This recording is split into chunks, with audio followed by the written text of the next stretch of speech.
नमस्कार शेतकरी मित्रांनो, अखेर शेतकऱ्यांसाठी आनंदाची बातमी समोर आलेली आहे। शेतकरी मित्रांनो, 921 कोटींचा निधी पीक विम्यासाठी मंजूर झालेला आहे। तो कोणत्या जिल्ह्यासाठी झालेला आहे आणि किती शेतकऱ्यांचा त्यामुळे लाभ होणार आहे हे सविस्तर माहिती आपण या व्हिडिओ मार्फत जाणून घेऊया। तत्पूर्वी चॅनलवर नवीन आला असाल तर चॅनलला सबस्क्राइब आणि या व्हिडिओला लाईक नक्की करा। तर चला बघूया व्हिडिओ।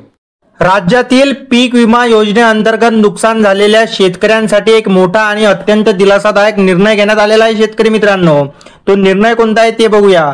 नुकताच आलेल्या बातमीनुसार पात्र शेतकऱ्यांच्या बँक खात्यात 921 कोटी रुपयांची नुकसान भरपाई जमा करण्याची प्रक्रिया सुरू झालेली आहे। शेतकरी मित्रांनो, ही भरपाई टप्प्याटप्प्याने दिली जाणार आहे। ज्या शेतकऱ्यांचे नावे लाभार्थी यादीत आहेत त्यांनाच या योजनेचा लाभ मिळणार आहे। त्यामुळे तुम्ही पीक विम्यासाठी अर्ज केला असेल तर आपले नाव यादीत आहे की नाही हे तपासणे अत्यंत महत्त्वाचे असते। शेतकरी मित्रांनो, पीक विमा भरपाई प्रक्रिया थेट डीबीटी द्वारे खात्यात पैसे जमा होणार आहेत। पीक विमा योजनेअंतर्गत शेतकऱ्यांच्या नुकसानीची भरपाई त्यांच्या शेतातील नुकसानीच्या प्रकारानुसार आणि प्रमाणावर निश्चित केली जाते।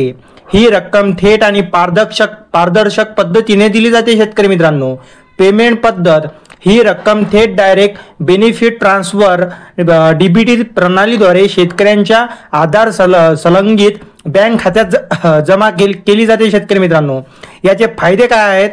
पैसे थेट शेतकऱ्यांच्या बँक खात्यात जमा होतात, त्यामुळे कोणत्याही मध्यस्थ नसतो।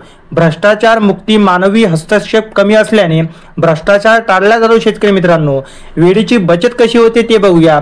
शेतकऱ्यांना सरकारी कार्यालयात वारंवार फेऱ्या माराव्या लागत नाहीत। तुमचे नाव पीक विमा लाभार्थी यादीत आहे का ते कसे तपासायचे शेतकरी मित्रांनो ते बघूया।